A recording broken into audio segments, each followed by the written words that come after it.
The actual new spicy tech is Erendite. Hey guys, it's Caban here with an FTC deck profile. So we are doing basically just some of the older decks that were good in DOA format, just kind of revised to start off the season, because like we've said on the channel before, we want to put out like some decent quality deck lists for you guys and not just like rush through them. So these are the decks that we still have the most experience with, but just added a few new tricks into. And I took this to a tournament recently, just the locals, but we have a pretty competitive local scene, honestly, and went 3-1 with it. Definitely want to make some changes, but I'll talk about that in the profile. So let's just hop into it. It is Fire Onsole Lorraine. So we got Spirit of Fire, Lorraine level 1, and then I do Sword next because like I order my material deck because I'm always going to bring this out next with the Lorraine level 1 effect. We have the level 2 Blade Master. And we have the Crux Knight because we are on in Soul. So pretty basic there. Ring is basically the only other card you'll ever materialize. You're really just trying to get into the levels as fast as possible. I actually cut this during testing just to fit in another sword for more damage because I just didn't find myself going into GCR much, but that was definitely a mistake. You have to run a Divine Relic. And then we have Drawn Blade. This is like maybe the only other sword that you'd materialize. But like I said, you're pretty much just going after levels. So I'll just go ahead and bring out all the swords because that's all that we have left. So we have Ornamental Greatsword next. We have Fire Tongue, which is a new sword. This one is interesting. It's a 1 cost, so it comes out with Lorraine, with Onsole, I mean. It's a 2-1, so the nice thing is you can swing this for 2 and have it break and count towards your leader skill. So basically this represents 3 damage, which is really nice. You're not really going to use it for its effect. You could if you're maybe in a grindier matchup, but this is basically in here just for more Onsole damage. Carnwine, because that's the classic Onsole damage target. Sword of Avarice, this is usually going to be your Ascension target. Doesn't come out with Onsole, but we all know Ascension and Avarice is broken. And then the actual new spicy tech is Erendite. So this is a fantastic card. Totally just put that into more glare.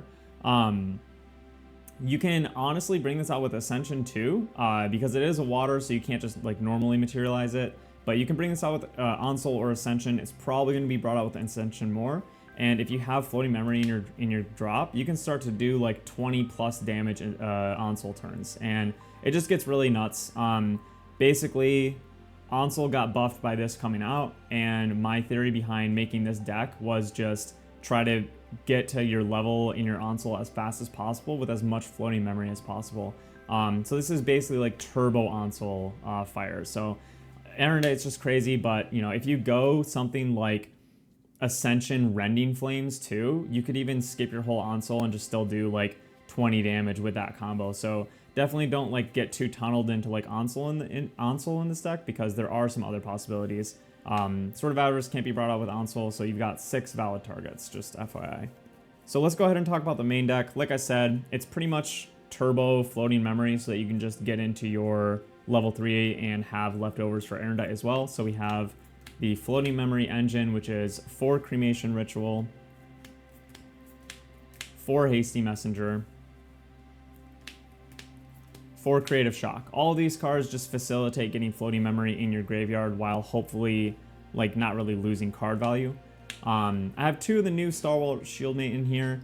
The reason I'm only running 2 is because we do run 4 Honorable Vanguard, and I just felt like 4 and 4 of each was not that good. And the taunt's like not crazy relevant because there's not really any allies that you like need to keep alive. And honestly, I just feel like the 1 damage with Honorable Vanguard is kind of nice.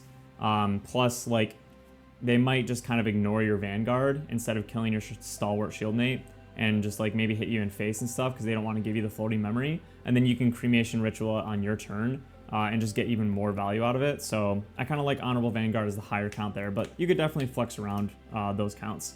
4 Flame Rune because it's red floating memory on a stick. 4 Savage Slash, just more floating memory. We have a lot of floating memory in the deck. And then this is a new card, Gentle Respite. So this card is interesting.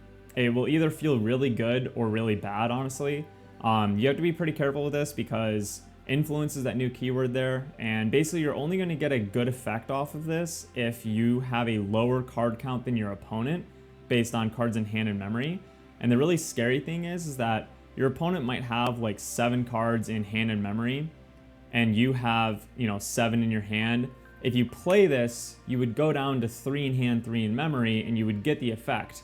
However, if your opponent responds with something before this card resolves, you will then have 6 and 6 and be tied. So our teammate Isaac went to the same tournament as I did with the same deck, and he had a game where he played Gentle Respite, and I think it was against the Arcane Rye, and they played Ignite the Soul and just pinged his champion for 1 and got their own floating memory in the grave. So it basically didn't cost the opponent any resources, but then it turned off this, so it made it so this was basically just a card for a floating memory, which isn't a very good trade. And then he even had another game after that where there was a 2-card difference. And so he was like, okay, Gentle Respite is safe, let's play it. And then they double ignited the soul. So definitely want to be careful with situations like this. This is going to be kind of a hard card to like learn how to play correctly in what situations, because sometimes it might feel safe, but it's a little more inconsistent than people think.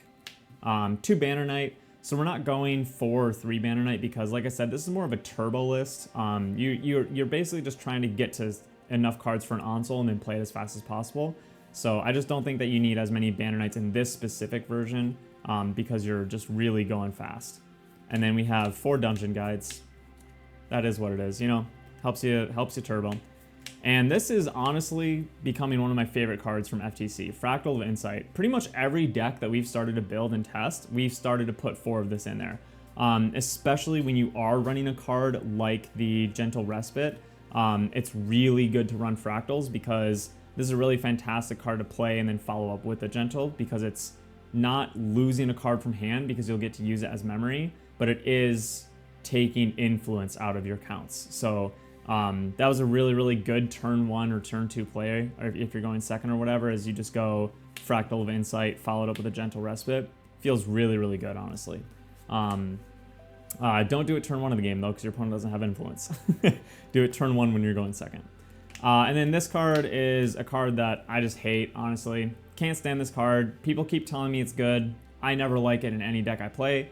Both me and Isaac ran 4 of in the main, and we sided it out every single match in games 2 and 3. We usually filled it in with like a card like Rending Flames. I would say that would be a good substitute for that. It just, in theory, it made sense because we're trying to go a little bit turbo, but it just wasn't mandatory, and it just means that your opponent's going to either stabilize or kill you faster as well. 4 Flame Sweep. I think there's a lot more ally-centric decks in this meta. It definitely felt like that at locals, and I think going up to the 4 full in main instead of 2 or 3 like people were starting to do in DOA, I think that just makes sense. It's just still such a crazy card. And then we have our Crux package, which is moderately small. So we have the 4 Ascension, of course, because you want that for primarily Sword of Avarice, but sometimes Erendite as well, because you can cheese wins out like that. Definitely try to pay attention to that. We have the full 4 Cruxite. People did start to run 3.